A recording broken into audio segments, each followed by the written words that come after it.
¿Cuál es la diferencia entre fondos de inversión activos, fondos indexados y ETFs? Los tres son similares y pueden ayudarnos a crear riqueza invirtiendo, pero entre ellos tienen diferencias importantes que debemos entender para saberlos poner a trabajar a nuestro favor. Y sin embargo, ni en la escuela ni en la universidad nos hablan a fondo de ellos y muchísimo menos de sus diferencias y ventajas. Así que si quieres aprender las diferencias entre fondos de inversión, fondos indexados y ETFs, vamos con el vídeo.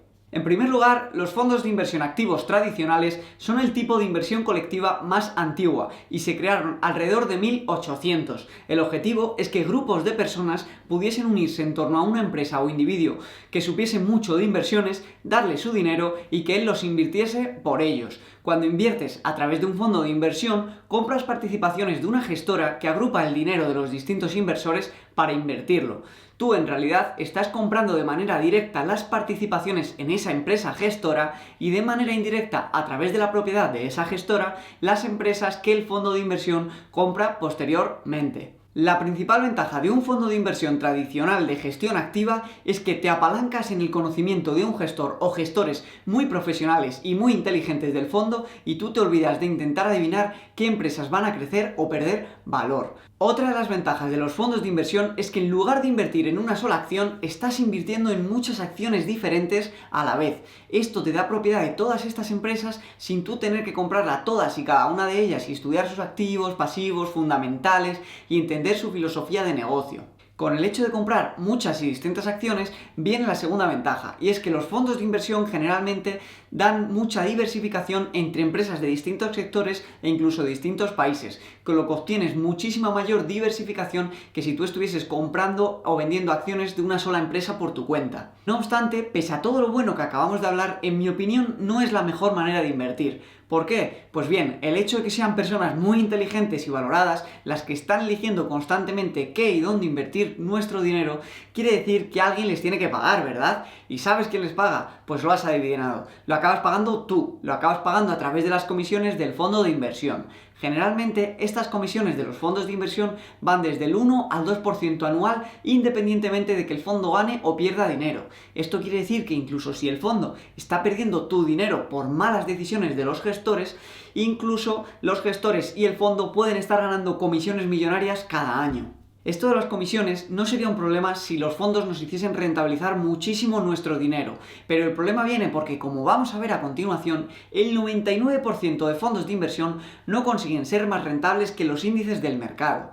Estos índices son, por explicarlo de una manera muy sencilla, rankings de empresas ordenadas por su propio valor de mercado que van reajustándose en función de si una compañía pierde valor o lo gana.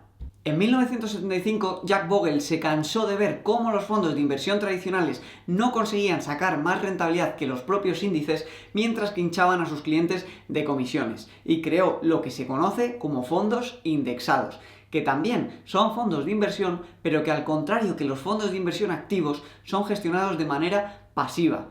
Es decir, no tienen un gestor y un gran equipo de carísimos analistas diciendo qué empresas compran y venden, sino que simplemente se dedican a seguir el rendimiento de los índices basados en criterios establecidos que no cambian con el tiempo. Estos índices los hay de distintas maneras. Por ejemplo, hay un índice de las 500 empresas más grandes de Estados Unidos, que se conoce como el Standard & Poor's 500, pero también hay índices de las 8.000 empresas más grandes de todo el mundo, conocido como MSCI Total World. También hay índices de países concretos, como el IBEX 35 o el índice de China, y también hay índices de empresas destinadas a sectores concretos, como pueden ser los del mercado inmobiliario a través de los REITs. Como el fondo indexado solamente se dedica a comprar y replicar el orden y porcentaje del tamaño de las compañías que componen el índice, pueden ofrecer comisiones de solo el 0,1% anual, lo que supone hasta 10 y 20 veces menos que las de un fondo de inversión de gestión activa tradicional. Podrás reconocer que un fondo es indexado porque así lo tiene que indicar en su descripción. Por ejemplo, en el del Standard & Poor's 500 de Vanguard, al que puedes invertir tal y como te indico en este vídeo sin comisiones, verás que su PDF de características dice que el fondo se dedica únicamente a replicar al índice S&P 500 de manera pasiva. Al comprar tanto un fondo indexado como un fondo de inversión, compras una participación en ese fondo, el cual a su vez es propietario de muchas acciones directamente, como hemos comentado al principio del vídeo. Y por último tenemos los ETFs, que significa Exchange Traded Funds. La principal diferencia entre un ETF y un fondo indexado es que los ETFs tienen un tratamiento distinto a la hora de comprarlo y venderlo. Los ETFs cotizan y se negocian en los mercados como si fueran acciones individuales. Puedes ver su evolución de precio minuto a minuto, cosa que en los fondos de inversión no ocurre, puesto que su valor se muestra solo al acabar el día cuando la cotización de las distintas acciones que contiene el fondo están actualizadas. Al igual que los fondos indexados, suelen tener comisiones bastante bajas, pero la principal desventaja de un ETF respecto a un fondo indexado es que al menos en España no tiene los beneficios fiscales que tienen los fondos de inversión.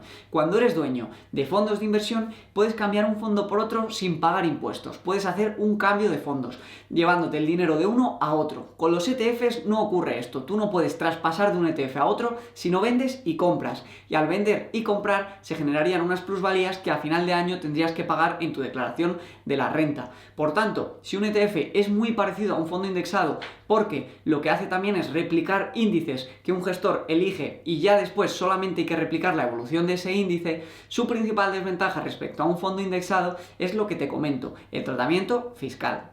Lo bueno de los ETFs es que también tienen costes muy bajos, incluso más bajos que los fondos indexados, y también se han utilizado recientemente para crear índices muy concretos que no tienen los fondos indexados. Hay índices, por ejemplo, a sectores como el del genoma humano, como el del e-commerce y a sectores muy punteros. Te permiten, con ciertos parámetros establecidos por ese ETF, invertir en sectores que quizá no puedes individualizar tanto tu inversión si lo haces a través de los fondos indexados. Como conclusión, en mi opinión, creo que debes basar la mayoría de tu inversión con los fondos indexados y solo utilizar los ETFs y los fondos de inversión activa si quieres dar exposición a ciertos sectores concretos que los fondos indexados no están dando tanto peso porque crees que en los próximos años van a ser donde esté, digamos, el valor que más va a crecer de manera exponencial.